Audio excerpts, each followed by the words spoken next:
up, you guys? Welcome back to another video. Appreciate y'all tuning in. Today we're going to be focusing on putting the engine back into the Integra. Kind of already jamming some stuff out this morning. It was raining earlier and now it is stopped, and I think this is going to be a good opportunity for me to get my engine hoist out from back behind there and hook this thing up and see if I can't at least mount it into the Integra today. This morning I was hard at work. I woke up first thing, I went to O'Reilly's and I got me a serpentine belt. Since I am running power steering but I'm not running AC, this is just the AC delete belt. And I looked on the forums, and this is the part number that I found in the forums. So the K number right there, that's the part number you're going to need if you want to run power steering without AC. So I got that hooked up. I got a K20 crank position sensor in there, so it'll work with the Rywire RSX engine harness. And then I got my CRV post mount here that I'm getting ready to swap out. And then after I swap the post mount out, it's pretty much ready to go ahead and get bolted into the car. I just got to go move some things around and make some room. And yeah, so hopefully today we'll see the engine go back into the Integra today. I'm really stoked. Let's get to it. Alright, so kind of ran into an issue. Unfortunately, this power steering setup is not going to work for the Integra as much as I wanted it to. The reason being is because when I add my post mount, the motor mount hits the power steering pulley and there's just no room. And I don't want to grind down a set of $700 motor mounts, so I'm just going to go ahead and utilize the AC and power steering pulley delete kit, AC and power steering delete kit that I have over there in the box. It sucks, but you know, unfortunately, things like this do happen. And I mean, I really could probably get it to work if I wanted it to, but like I said, I just don't feel like grinding anything down. I'm just going to go ahead and just delete the power steering, and it's just going to be a no power steering car again, unfortunately. Apparently, the power steering pump that I have on here anyways won't work with the power steering kit that I ordered, because the power steering kit from Hybrid Racing only works for RSX style power steering pumps, which I could order and still try to add it in some way. But honestly, guys, I just feel like I really want to get this car into the motor, everything. I really want to get this motor in the car and everything, and I just don't feel like dealing with it. So at this point, I'm just going to cut it as a loss and throw in the power steering delete kit, and that way I can get the motor in the car today. Alright guys, so I am back. One thing just keeps leading to another on this stupid engine. So I tried to install my Carceps AC power steering pulley delete kit, and apparently the water pump housings that are on this block and a USDM block are different. This is the one that was off my K24A2, and this is the one that's on my K24A. As you can see, they are different. On this water pump, there is no mounting points for the Carceps stuff, and on this one there is. So now I'm gonna go ahead and pull that K-tune and everything stuff off, because I'm gonna keep that for my other block, and then I'm gonna go ahead and take off all this stuff from this water pump housing. I'm just basically gonna swap them out, and then I can hook that up, and then we'll be good. I might even try to use this power steering pump on that housing and see if it'll work. But without further ado, let's keep going. Trying to make more progress. Alright guys, update. So I got the Carceps AC and power steering kit delete kit on the engine. Whew. And I got the post mount and everything on, so this thing's ready to go. Got the alternator on, ready to go. Also got the K-tune swivel thermostat housing. I'll have this on there, so I want to put my RBC intake manifold on. It'll handle this area. And got the Integra right there. I'm going to pull out my engine stand and get this thing knocked out.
Guys, I had to take a break. I was man, I was freezing my ass off. It is freezing today. It's like 36 degrees outside.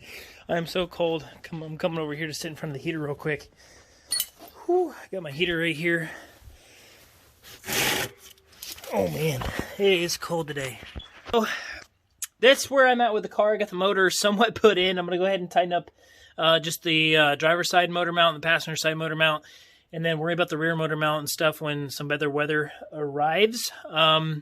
At least what I can do today is go ahead and get those bolted up, and then hopefully wire it up, throw an intake manifold on this and like the top half of the header, and try to crank this thing, because I have a 2-month startup guarantee on this motor, and I got it about 2 weeks ago, a week ago, something like that. So I want to go ahead and just crank this thing over and just make sure that it runs, just for, you know, so I can rest assured that it is a good motor. And yeah, so the motor is somewhat getting in the car, so that's pretty exciting. But man, is it cold. Holy crap.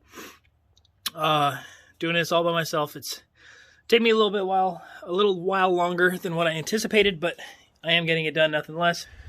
As you guys can see here, this is just kind of where I'm at. I just need to tighten up these nuts here on the transmission mount, and then take this bolt here and toss it down there on the trans bracket. And then that side will be done. And all I gotta do is just throw the bolt in on the passenger side right here. And then toss in my rear motor mount bracket, which in this mess, I have no idea where my rear motor mount's even at, to be honest with you. Joys of living at your mom's house, working out of the garage. Anyways, guys, so that's going to be it for now. And I'll give you an update once I get some more done. Alright guys, so it is a couple days later. We had that big snowstorm come through Texas, and I haven't had a lot of time to work on the car. A lot of things have been going on. We had some ruptured pipes, all that kind of stuff, but so pretty much life happened, and I haven't had a whole lot of time to wrench on the car, but I did get some time this morning to get out here and get the car finished, bolted in. I got the motor mounts and everything all tightened up. I just got to go to the store and get one bolt for here, because the other one I had stripped out. The stud's fine, but the bolt's stripped. It wasn't really the right one I was using anyways. But got that mount all tightened up. I got the rear motor mount bracket in, as you can see there. So all that's tightened up, ready to go. I gotta find some intake manifold bolts, because I'm not really too sure where I placed mine at. But we're making good progress. All I have to do now is, what I'm gonna do is I'm gonna go ahead and throw the axles in. After I get the axles in, then I'm gonna worry about, I'm gonna pull this intake manifold back off anyways, wire up my starter and my alternator, and then after that, pretty much game on to wire this thing up, throw some gas in it, and see if it'll start. So we're really close. We don't have too much left, and I'm pretty excited, guys. Alright guys, so it's a couple days later. I got everything pretty much buttoned up. I threw the fuel rail on, I threw the harness and everything on. I used the stock injectors. I got the K-tuned bypass delete there, so I could run my RBC intake manifold, K-tuned throttle body. I threw the stock map sensor back in it, since it used to have a 4-port, doesn't need that anymore. I got one radiator line hooked up. I don't have everything else hooked up, just because I'm merely just trying to start it. So for now, we got the fuel system. This is my fuel line. This is a Hybrid Racing tucked fuel line kit that I'm using. Still got E85 in the tank, but I went across the map on the computer and I added 15% across the board, so it should at least start. I got the header, the top half of the header on there, just for the sake of it starting. So that'll eventually come back off, and then we'll button up the exhaust. But for the most part, everything's hooked up. I got the intake temp sensor just kind of chilling right there, just because I don't have my charge pipe on it. And I just changed the oil, got new oil in it, got a new filter on it, and yeah, so I'm gonna pass the phone off to Eric. Oh, you can record it, and hopefully she starts up. Oh, yeah. About to find out. This is 100% genuine first startup, so it may start, it may not start, I don't know. I might have to play with the map.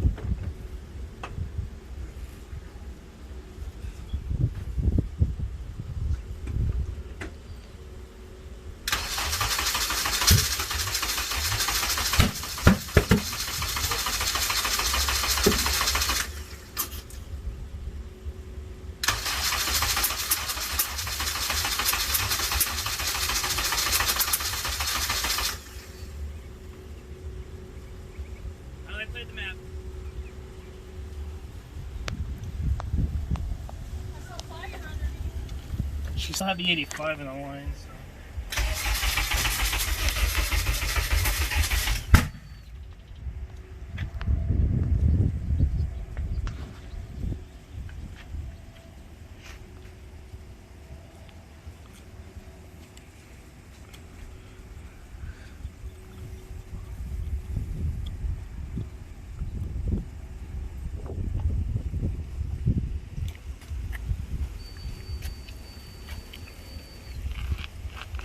Can you check the fuel rail just to see if anything's like leaking, or just look at the injectors and the fuel rail?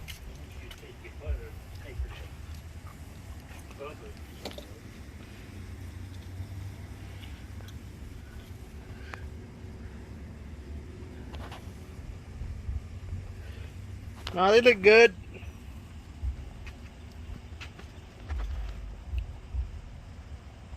Good.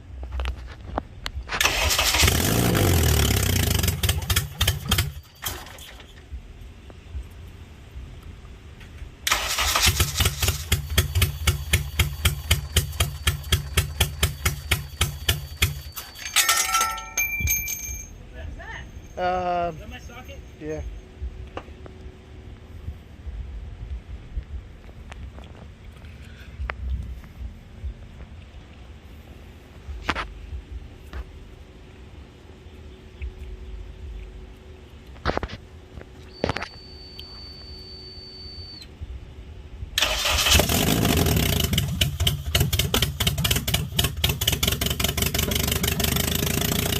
Alright guys, so it's a few days later. I was able to kind of button up the Integra a little bit, go over the tune, get it running good. On that first startup, ends up I had the TDC and then the camshaft position sensor connected backwards, so plugged those back around, and then the throttle body was kind of messed up, so I had to take it apart and realign some things, put it back together, but nothing less. She is up and running. I did take a chance to go out last night and kind of get her running on some E85. So I'm gonna go ahead and show you guys how she looks. I do have like some cheap like AutoZone intake on there right now, just because I had to get the exhaust welded up, and then it was raining and it was just like open downpipe for the time being. So it was open downpipe for the time being, but I wanted to get a intake, some sort of intake on it, because it was open throttle body. So I just went to the AutoZone, bear with me guys, sorry, and got like a cheap intake just to throw on it. So this is kind of what it looks like, but nothing less guys. She is all wrapped up. She is driving, she is running. As you can see there, this is my little AutoZone intake I got. So at least it has a plug for the intake temp sensor, which is fine. I really kind of want to just this, which is not a bad intake, it's 3-inch intake, so it actually works fine. The thing is, I'll probably just go ahead and like cut it here and then go ahead and just angle it down and have my filter like down here in this area. Still got to pull the intercooler off because the intercooler is still on there, but she is up and running guys. As you can see, I got the header on there. She's finally got some color in it, which is still a really nice piece. I love how it looks, beautiful. And then I have the header that comes down and it ties into my Skunk 2 3-inch Mega Power RR exhaust. This is the same exhaust that I had on it when it was boosted. So as you can see there, full 3-inch all the way back. And yeah, so let me go ahead and start it up for you guys so you guys can hear it. Ugh. I should have put a factory release bearing in it because the XD1 kind of makes a little bit of noise, but which is kind of annoying, but cold start.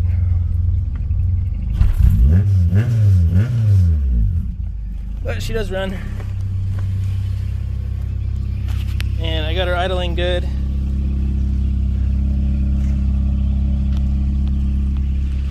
She is alive, boys. She is alive. Like I said, I was able to kind of play with the map. So she is running on E85 right now. Currently, I do have the stock injector, so that's kind of limiting me as far as the power I'm going to make. I'd probably throw some like RDX, like 410s in there and make a little bit more power. But for right now, she is running on her own on E85. She runs good. So just kind of go back over the setup and what's in it now. This is a JDM K24A that I got from a JDM shop up in Houston. It's got a RBC intake manifold, hybrid racing throttle body, hybrid racing fuel pressure regulator, a lot of other hybrid racing goodies on there. It's got a rye-wire engine harness, tucked engine harness on there, has sport motor mounts. I had to use my Carceps AC and power steering delete kit. It's got a K-tuned swivel thermostat housing into a Speed Factory tucked radiator, K-tuned slave cylinder, hybrid racing shifter cables, hybrid racing tucked fuel line harness, which is like right there. So it comes from the regulator down to the little filter there, and then up, and then underneath to the intake or to the fuel rail there. K-tuned coolant neck with the AN fitting on there, so I can run my AN hoses for the coolant. The shifter selector has M-Tech shifter springs, and then it also has a Speed Factory D10 springs as well in it, and that's pretty much it. Nothing too crazy for the engine. It's got the AutoZone intake.